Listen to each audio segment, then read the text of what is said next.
আসসালামু আলাইকুম সুপ্রিয় শিক্ষার্থী এবং অভিভাবকবৃন্দ, আশা করছি আপনারা সবাই অনেক ভালো আছেন।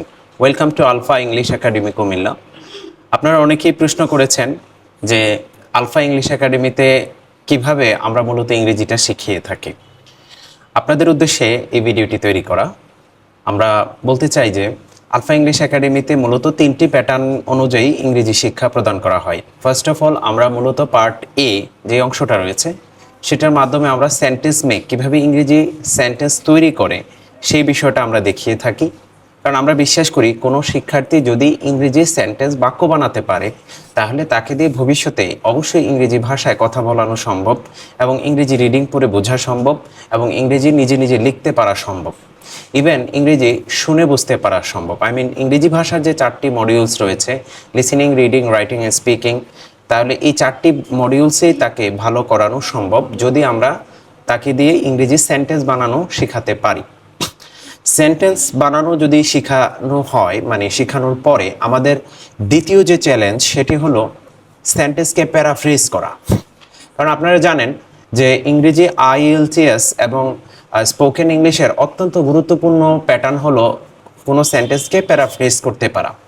যখন কোনো শিক্ষার্থী ইংরেজি সেন্টেন্স বানানো শেখার পরে প্যারাফ্রেজ করতে পারবে, প্যারাফ্রেজটা কি এটা কিছু সংক্ষেপে বলি। একটি সেন্টেন্সকে সহজভাবে একভাবে না বলে অন্যভাবে ঘুরিয়ে একই কথা বলাকে আমরা মূলত প্যারাফ্রেজ আকারে তাকে আমরা চিনি।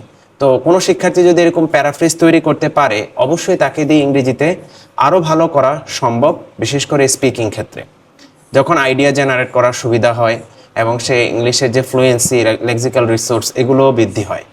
তাই সেন্টেন্স প্যারাফ্রেজ করা অত্যন্ত গুরুত্বপূর্ণ টপিক। তা আলফা ইংলিশ একাডেমিতে আমাদের মেইন চ্যালেঞ্জটা যেটা থাকে সেটাই হলো সেন্টেন্স কীভাবে প্যারাফ্রেজ করা যায় সেটা নিয়ে কাজ করা। অ্যান্ড সেকেন্ড টপিক যেটা আছে সেটা হলো আমাদের পার্ট বি, যেখানে আমরা আমাদের অ্যাসেনশিয়াল যে গ্রামারগুলো রয়েছে সেগুলো নিয়ে আমরা কাজ করব। আমরা জানি একাডেমিক শিক্ষার্থী ছাড়া যারা জাস্ট শুধুমাত্র ইংলিশ শিখবে তাদের জন্য সমস্ত গ্রামার জানার কোনো প্রয়োজন নেই। মোটে দাগে প্রায় 8 থেকে 10টি গ্রামার টপিক রয়েছে, যেগুলো জানলেই যথেষ্ট। এরপর আমরা যে জিনিসটা করব, গ্রামারটা শেখার পরে আমরা সেন্টেন্সটা কীভাবে কমপ্লেক্সে প্যাটার্নে রূপান্তর করা যায় সেটা নিয়ে কাজ করব। কারণ কমপ্লেক্স সেন্টেন্স যদি আপনি ভালো দক্ষতা থাকে তাহলে অবশ্যই আপনি ইংলিশে, স্পোকেন ইংলিশে অবশ্যই ভালো করতে পারবেন, এটা চোখ বন্ধ করে বলাই যায়। এবং থার্ড স্টেপে আমরা যে কাজটা করব সেটা হলো আমাদের ভোকাবুলারি রেঞ্জ ইমপ্রুভ করা।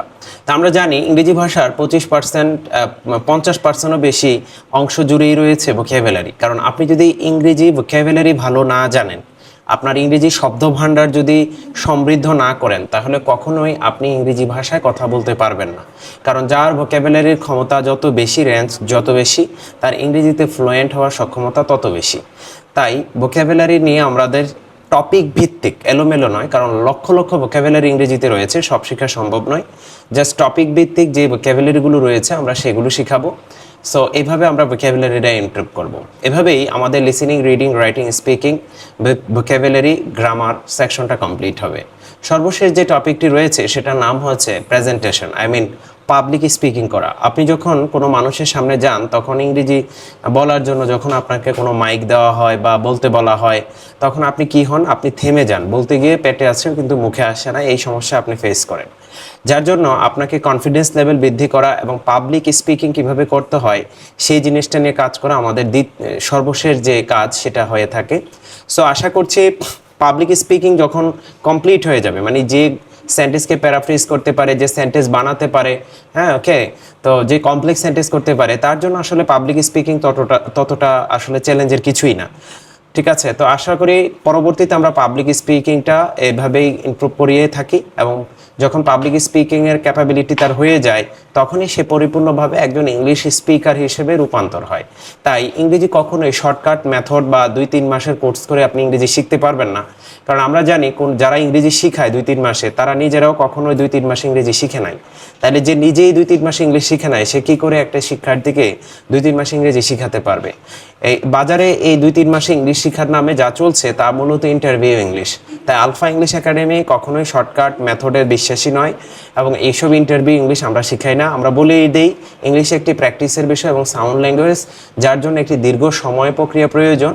সময়ের মাধ্যমে আপনাকে listening, reading, writing, speaking, grammar, vocabulary, presentation এই 7টি স্কিলে আপনাকে দক্ষ করা হবে।